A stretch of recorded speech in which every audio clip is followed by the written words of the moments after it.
Good evening and welcome to the reflection from Salisbury Cathedral on April the 14th.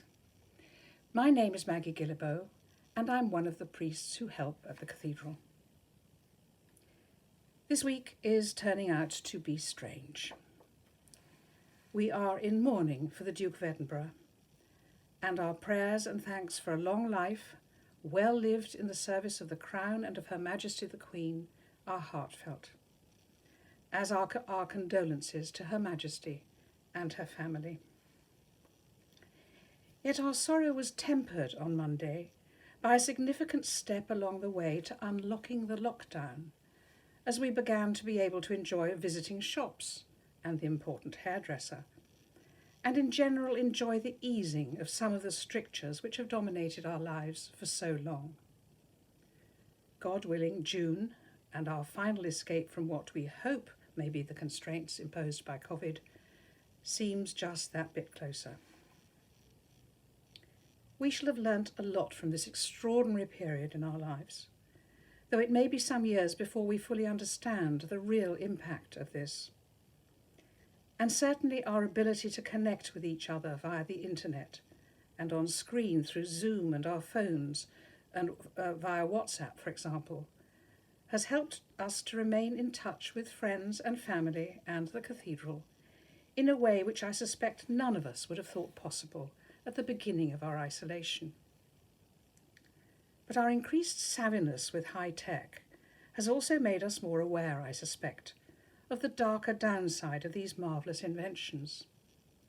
The appalling behaviour of some schoolboys, for example, to their female counterparts over a long period of time, as revealed initially by the Everyone is Invited website, has shocked and disgusted not only parents, but the general population. And it has prompted deeper questioning about misogyny and the lack of respect for girls and women which it evidences. How has this come about, we ask ourselves? Part of the answer, inevitably, has to do with how women and girls are portrayed on the web, both for ill and for good. For those of us brought up before the web was invented, we have only the vaguest sense of how dominant the web is in the lives of our children and grandchildren. Much of what they think and believe is formed by what they encounter when they click onto their computers and phones. But how reliable is the information they see? Is what they read actually true? Let me introduce you to my new favourite word: truthiness. It was coined by the famous American comic Stephen Colbert in his television show in 2005, becoming Word of the Year in the US that year, and was subsequently much used in public discourse and debate, though it never seemed to gain the same traction on this side of the pond.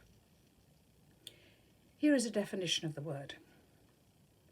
Truthiness is the belief or assertion that a particular statement is true, based on intuition or perceptions of some individual or individuals, without regard to evidence, logic, intellectual examination, or facts. Truthiness can range from ignorant assertion of falsehoods to deliberate duplicity of propaganda to sway opinions. The logical outcome of applying of this way of looking at the world is that facts and evidence don't matter anymore. If I have a gut feeling, it must be true, because my gut is more reliable than considering evidence, applying logic, or intellectual examination of the facts. My truth is what matters. I was discussing the idea of truthiness with my son the other day, and he reminded me of an excellent oldie cartoon. The Oldie, for those of you who don't know, being a magazine aimed at the older members of our society in the UK. It showed a picture of a man swearing an oath in court, promising to tell my truth, my whole truth, and nothing but my truth. Lawyers beware. Truth is something which quite rightly bothers Christians. Telling the truth is an Abrahamic imperative, one of the 10 Commandments, thou shalt not bear false witness, and so on. And therefore part of the DNA of the way Christ thought and behaved. We know lying is wrong. But how do we spot if other people are lying? That's more difficult. In fact, Pilate had just such a problem when trying to get at the truth of whether or not the Jews were condemning Christ for something which he had or had not claimed to be. Had Jesus really said he was King of the Jews, the Messiah? In the tense and febrile atmosphere of what we call Maundy Thursday, half-truths, misunderstandings, and mixed motives got lost in the swaying of the previously supportive crowd into one baying for blood. No wonder Pilate ceremonially washed his hands of the whole affair. John tells us he even asked Jesus, "What is truth?" I remember as a student reading Orwell's nightmarish novel 1984, set in the fictional land of Oceania, a thinly disguised Britain, where the ruling party have created Newspeak, a controlled language of simplified grammar and contracted vocabulary designed to restrict the individual's ability to think and articulate subversive concepts, such as personal identity and free will. Any such thoughts are labelled thought crimes. The defeat of fascism was much on Orwell's mind when he wrote 1984. The streams of propaganda, ruthlessly deployed by the Nazi regime, had conned an entire nation into war. The communist regimes further east were to deploy propaganda in exactly the same way. It was lying on an industrial scale.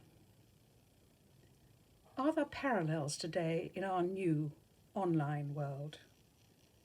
I think that is a question to which we must all apply ourselves. Because it is not just lying which is so easily facilitated in this new world. If we are not careful, the wells of discourse and debate and the rigorous examination of facts may become polluted if we retreat into a world of truthiness. My truth versus the examined truth. Pilate's question to Jesus, "What is truth?" comes after a discussion in St. John's Gospel between Pilate and Jesus about the kind of kingship Jesus represents, and it hinges on two things. First, that Jesus does not claim to be king in a conventional sense.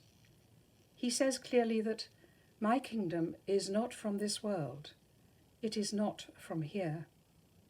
And second, that I came into the world to testify to the truth. Everyone who belongs to the truth listens to my voice. 2,000 years of debate has not managed to displace this truth. It is the truth which is continually being sought after and refined by theologians, using the tried and tested tools of the Bible, tradition, and reason. It is the bedrock of our faith and our calling to follow Christ. It is the truth for which countless millions have been and continue to be martyred. And it is the truth on which we attempt to pattern our lives on the life, death, and resurrection of the one who ushered in the kingdom of God and showed us how to live in a new way, the way of truth and love. I hope you all have a very pleasant evening, and thank you for being with us tonight.